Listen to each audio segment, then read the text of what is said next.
जय हिंद साथियों।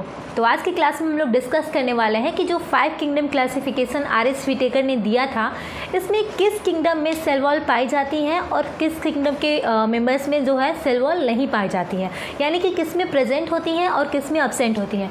आप लोगों को इतनी बार किंगडम का नाम ले लिया जाएगा कि आप लोगों को ये ऐसे ही लर्न हो जाएगा। तो देखिए 5 किंगडम जो है उसमें फर्स्ट है मोनेरा, सेकेंड है प्रोटिस्टा, थर्ड है आपका फंगी, फोर्थ है प्लांटी और फिफ्थ है एनिमिलिया। फर्स्ट मोनेरा में और उसके बाद सेकंड हो गया आपका फंगी में और थर्ड हो गया प्लांटी। आप एकदम ऐसे याद कर सकते हैं कि एनिमिलिया में नहीं पाया जाता है। उसके बाद आपके बच गए 4 किंगडम। तो 4 किंगडम में आपका मोनेरा हुआ, फिर आपका फंगी हो गया और प्लांटी हो गया। इन तीनों में क्या होता है, सेल वॉल पाई जाती है, यानी कि कोशिका भित्ति पाई जाती है। और एनिमिलिया जो है, एनिमिलिया के मेंबर्स में कोशिका भित्ति नहीं पाई जाती है। लास्ट आपका रह गया कि प्रोटिस्टा में कभी कभी आपको उसके कुछ मेंबर्स में सेल वॉल देखने को भी मिलती है और कुछ मेंबर्स में उसके क्या होती है, सेल वॉल नहीं देखने को मिलती हैं।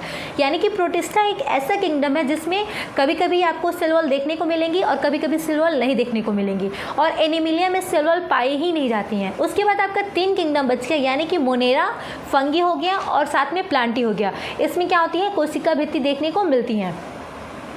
मोनेरा की जो सेल वॉल होती है वो पेप्टाइडोग्लाइकॉन की बनी होती है। उसके बाद आपका आ गया फंगी की जो सेल वॉल होती है वो काइटिन की बनी होती है। और थर्ड हो गया आपका प्लांटी की जो सेल वॉल होती है वो किसकी बनी होती है, सेलुलोज की बनी होती है।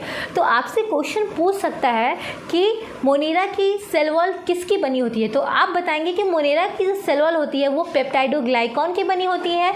उसके बाद से फंगी की सेल वॉल किसकी बनी होती है, तो जो फंगी की सेल वॉल होती है वो काइटिन की बनी होती है। और थर्ड है जो भी प्लांटी के मेंबर होते हैं, जो प्लांटी में जितने भी लिविंग ऑर्गेनिज्म आते हैं वो उनकी सेल वॉल किसकी बनी होती है, तो प्लांटी की जो सेल वॉल बनी होती है वो सेलुलोज की बनी होती है।